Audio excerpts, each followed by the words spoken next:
Hello, this is Casual, and in this video I am going to be showing you how to pass through enemies in Silksong and why it works the way that it does. We're also going to be employing the use of a special tool that will hopefully make this very easy to explain.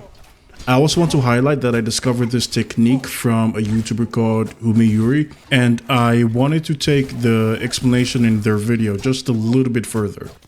Now, before we get into the video, if you enjoy this kind of content, don't forget to like and subscribe so you don't miss out on any future uploads. Alright, now let's dive in.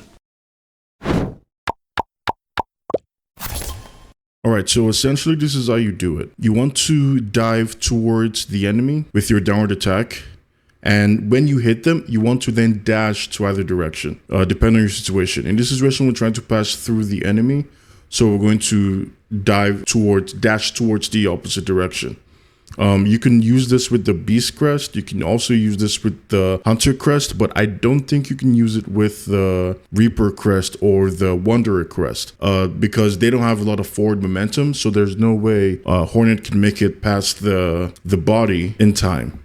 Alright, so now that we've covered how to do the technique, I'm going to explain why and how it works and just the basic principles around it. Now, the lines on the screen you're seeing are due to a mod called the debug mod. Essentially, it allows you to see these lines that people call colliders, but I would call them hitboxes or hurt boxes. So we have the blue hurt box around this enemy, and we have the yellow hurt box around Hornet right here. So basically, the game knows to look for when these two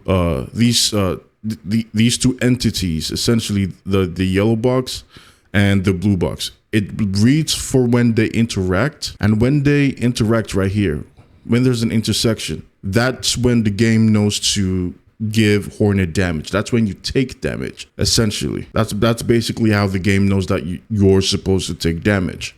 So now that we have that basic understanding of how these two boxes interact between Hornet and any enemy in the game, now I'm going to show you exactly how and why it works. So right now, Hornet is going to do a dive attack with the Beast Crest, and she's going to cause damage to the enemy. When you cause damage to the enemy, they start to flash white. That means they're in a state of invincibility, meaning that they can't hurt you and you can't hurt them, essentially. So you can see here, I do the attack and I dash. That's the start of the dash animation. I dash, and my blue box intersects with, my yellow box intersects with the enemy's blue box. Now, typically, if the enemy wasn't flashing white, meaning in a state of invincibility, I would be taking damage. But because they're in this state, and they're in this state for about, I think, like 15 frames. One frame, they're still flashing white, they're still invincible. My yellow box is still interacting with the blue box. And next frame, they're not. That's essentially why it works, because when you hit them, they're in this state, and because you're moving so fast past the body, that's why the technique can work. So yeah, that's basically it. If you plan to use the Beast Crest, this technique is so invaluable because it's a skill and a skill set that the Beast Crest can use way more consistently than in any other crest. You can use it with the Hunter Crest, but it is not nearly as effective.